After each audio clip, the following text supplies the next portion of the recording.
Hello guys, welcome. I am Samantha the Introvert, and today I want to give you my personal recap on episode 2 of I'm the Most Beautiful Count. So let's get into it.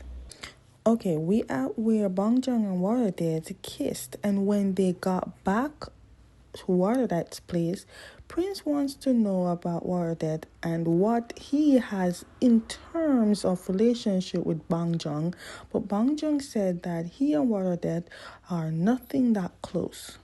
When Bongjang walked away, Prince feels Bongjang is hiding something and he can't be trusted.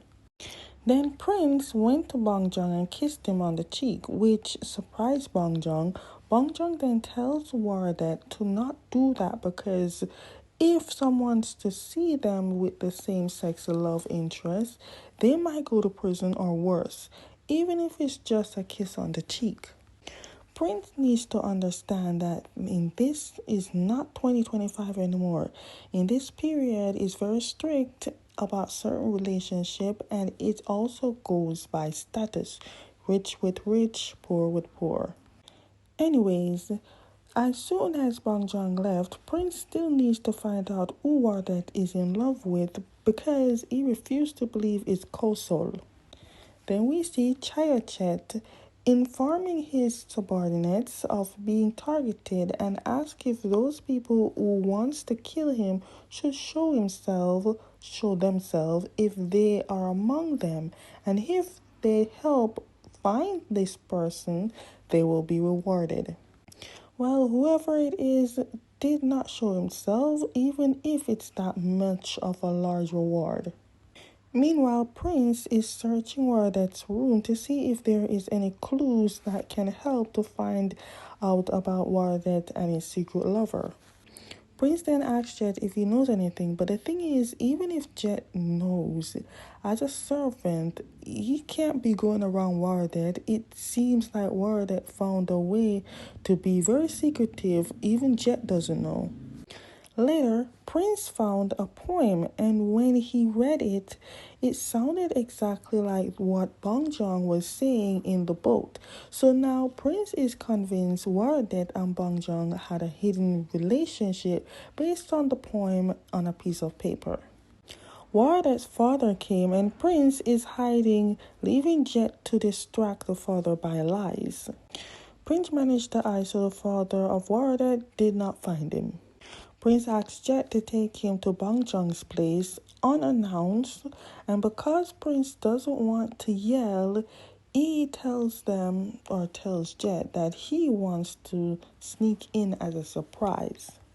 When they got inside, they are shocked to see Bongjang and Kosol in one room, but being intrigued as an inquisitive person, as Prince is, Prince decided to get a little closer to the room so he can hear what they're discussing.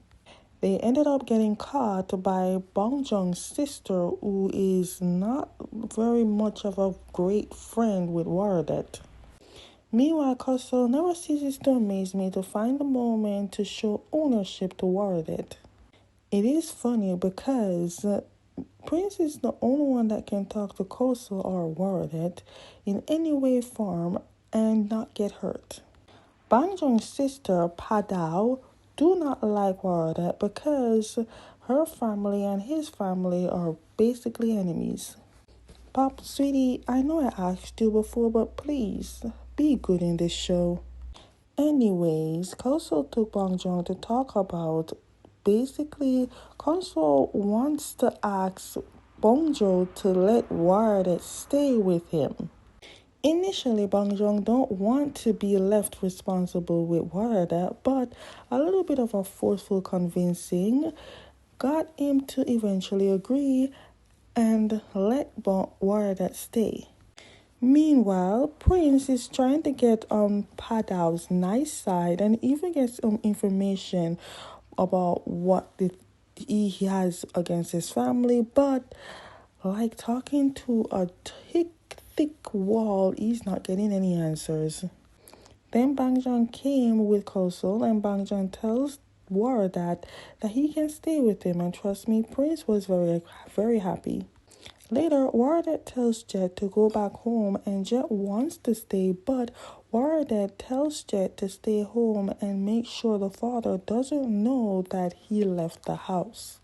Prince took the opportunity when no one's watching him to go into Bongjang's office to find some clues, and all he found was a handwriting of a similar to the poem that he has in the room. But before he could look any further, he heard Koso calling him. When Koso see WarindaDad leaving Bongjang's study office, Prince had to make up an excuse. Then both Koso and WarindaDad went to the market because Prince wanted to go shopping but noticed people are giving him the bad looks. Koso came back because he was looking for people who was selling shopping. Koso thought that shopping was something you can buy. Anyways, when Prince asked about why people looking at him and Koso, Koso said people gossip about them, and because Prince heard this, he held on to Koso to tell Koso that he will cause even more gossip. We then see Bongjang being massaged by his sister. She asked why Bongjang agreed to let WarindaDad stay with them, and Bongjang lied and says that he wanted a close eye on WarindaDad. The sister wasn't buying or believing the answer, and I think even if the more the answer comes out differently, her brother is definitely hiding something and she feels like it's something to do with WarindaDad. We see both Koso and WarindaDad reaches to a vendor, but she won't sell WarindaDad anything. Koso then threatens to destroy the stall if they do not sell WarindaDad and him. And of course, they need the money, so they have to comply. Then, seeing how everyone is Prince came up with a great idea, and that is to pay for everyone who buys food from the vendors. Yes, all the people there. When Koso asked where WarindaDad gets all the money, and he said that he had it in his room. Before he took it though, he asked Jet why WarindaDad never spends any of the money, and Jet said because WarindaDad refused to spend the money his father steals. Technically, he is spending it though, he's giving it back. We then see WarindaDad's father came to WarindaDad's room, but Jet answered pretending to be WarindaDad, then pretends he is sick so that the father doesn't come in the room. While Prince and Koso was eating, a woman and her daughter came to thank WarindaDad for his generous offer because they have not ate for some time and WarindaDad did them the miracle. Hearing this, WarindaDad then asked about the child's father. The woman said that the father went to war and never came back. She heard that he died at war, so it's her and her daughter alone. Then Koso gave them a bunch of ripe bananas, and it's this gesture got Prince to think that Koso is secretly kind. Then, when Prince talked about the living condition of some of the people, Koso tells WarindaDad that that is why they want to go and plan to take his brother off the throne. When Prince asked Koso if they took the throne and let his brother down from the throne, but not kill the brother, of course, then who will rule? And Koso said he will make it so that no one will be a ruler, no king, no queen, nothing, just free of them doing whatever they want without a ruler.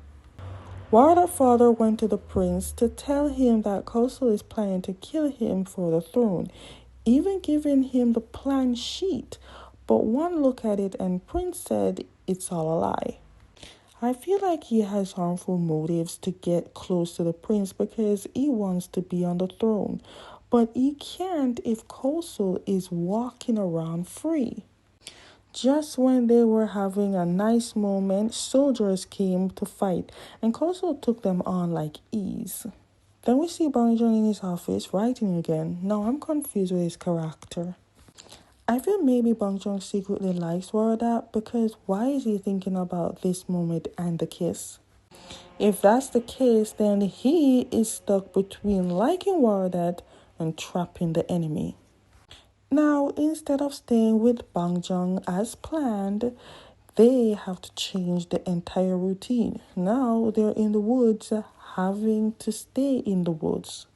Koso couldn't take Warda's annoying self, so he sent him into the woods to find banana leaves to make shelter for their little tent that they're building. Instead of finding banana leaves, he found a rabbit, which Koso killed. Honestly, the green screen was not giving. You could tell the difference. Also, I don't know who they're trying to fool because that is clearly a chicken on a stick, not a rabbit. Okay, now it's time for bathing. Now we're not cavemen, we do clean ourselves. We just have to find old school ways by finding the river or waterfall. While they're in the water, they got very sexual.